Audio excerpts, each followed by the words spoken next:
So when you think about breathing, what comes to mind, right?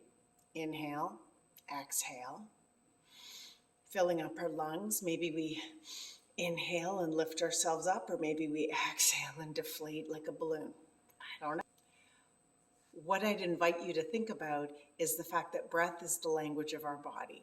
So think about that for a second, right? So when we're scared, we hold our breath. When we're stressed, I don't know about you, but I breathe a lot quicker and I breathe super shallow. When I'm relaxed, I am just breathing in, breathing out, having some pause and some stillness. It's lovely. And when I am dragging through a day, every once in a while, I am breathing deeply. Here it comes. I'm yawning, right? So all of these emotions and activities involved with breath kind of make us think for a little bit about where breath comes from and why digging into breathing and relinquishing actions that no longer serve us, old emotions, old triggers, fears. So I'm happy to share one of the fears I used to have where I could not breathe at all and I would hyperventilate. And that was going to the dentist. It was so anxiety focused. And one of the ways that I worked through that anxiety and that fear, because there are a lot of anxieties and fears you can work through, peeps, is through breathing, being mindful of my inhale and exhale, and without judging, noticing whether it's drawing in quickly, drawing in slowly, and almost doing an inventory, if that makes sense. So by that nature, how we breathe, when we breathe, can do things like release old emotions. It can change unhelpful habits, unhelpful triggers. It can also help us adapt trauma patterns. And with trauma especially, we can relinquish that control with our breathing without having to relive the memories of the event itself. Isn't it fascinating? Really, we carry so much in our breath, in our fascia.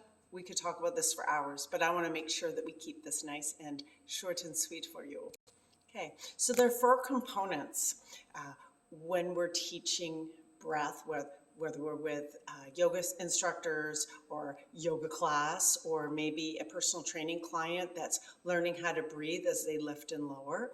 And there's 4 components. There's the inhale, there's the pause, there's the exhale, there's the pause, and then we begin that again. It's a cycle of 4. And what's really cool about the respiratory system as well is that it can be involuntary and voluntary, which means there's an aspect of control that we have as people with our breath.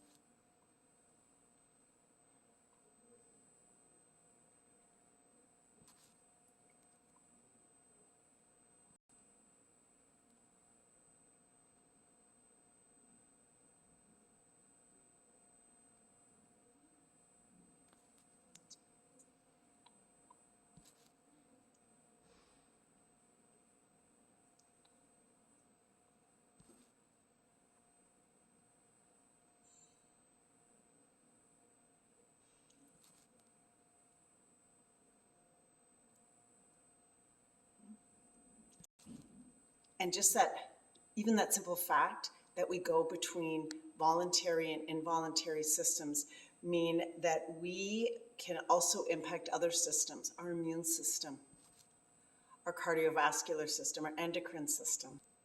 And the fact that it can build immunity by being more conscious, more curious about our breath without judgment.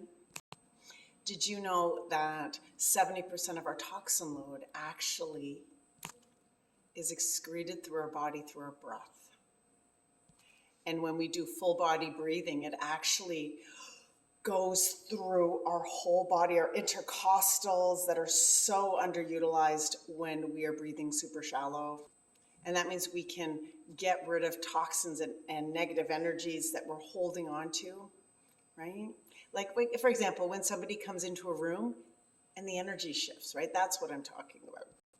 And even when you look at words like spirit, inspire, aspire, it all relinquishes back to breath and air. So in that mindset, it's almost like being inspired is to breathe air into something, breathe life into something. And that's what we try to do when we look at our breathing from a curiosity level. So why deep breathing, right? Why do we talk about activating our diaphragm, breathing in and out through our belly? It slows our breath down. It increases oxygen in our bloodstream. And from a yoga perspective, it also increases our prana, our life force. And when we expand our lungs to use more oxygen, we're building strength in our lungs by maintaining and increasing their size. And one of my faves is that it takes you from a reactive state to a responsive state, right? That whole thing of take a deep breath when something is thrown at you, an unexpected situation. And finally, it also calms the mind down, and it starts to support a patterning of breath that is so beneficial for the central nervous system. So to summarize, our breathing is our relationship, our network with ourselves internally. It supports our behavior to how do we respond and react to the outside world. And it can also influence whether our body perceives something as safe or dangerous, just in how we breathe. And it can also support us to remind us whether our brain is filling up with too much stuff or we're in a calm place. And our breathing is one of the single most links to being live. As a yoga teacher, what I like to watch when I come into a room to start our practice is I like to watch people breathe, whether I'm seeing a chest raise or I'm seeing a belly raise. When people come to train or coach with me, as a food and movement navigator, I will watch how they talk and I'll see if there's an exhale. Often I have peeps that come to me under great stress or trauma, and watching them communicate through their breath is so powerful. And clearly when we see someone under stress, the last thing we would do is judge. We would always meet them with compassion and kindness and curiosity. And isn't that a great way to approach ourselves as well?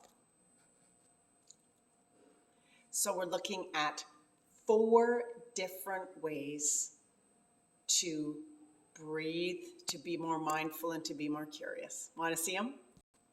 One is a mapping of the breath, and this could be done maybe once a week. And you sit or lie down 20 to 30 minutes, and you breathe in, exhale,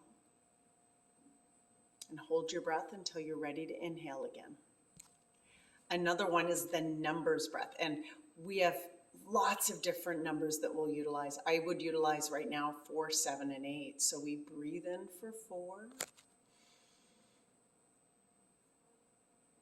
hold for 7,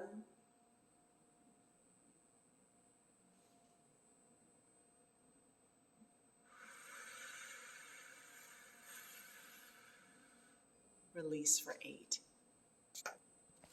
We also have box breathing, where we literally, this is more of a rectangle, isn't it? But we go up for 4, hold for 4 breaths, exhale for 4 breaths, and hold to still for another 4 breaths as well, right? So 4, 4, 4, and 4. And sometimes that repetitiveness can be really, really calming for people. And one breath that I actually learned from some students this week was our 5-finger breath, right? Where we inhale, go up a finger, exhale. This is really good for people who are really tactile like me. And you just go up and down the fingers and the thumb, inhaling and exhaling. So my friends, to be present in your breath means to be present with yourself. And I hope you take the time. Even 5 minutes a day can make such an impact on who you are, how you're doing, how you're feeling, how you're representing to others. And it is probably the single most deepest way that we can connect with ourselves as well, just by breathing.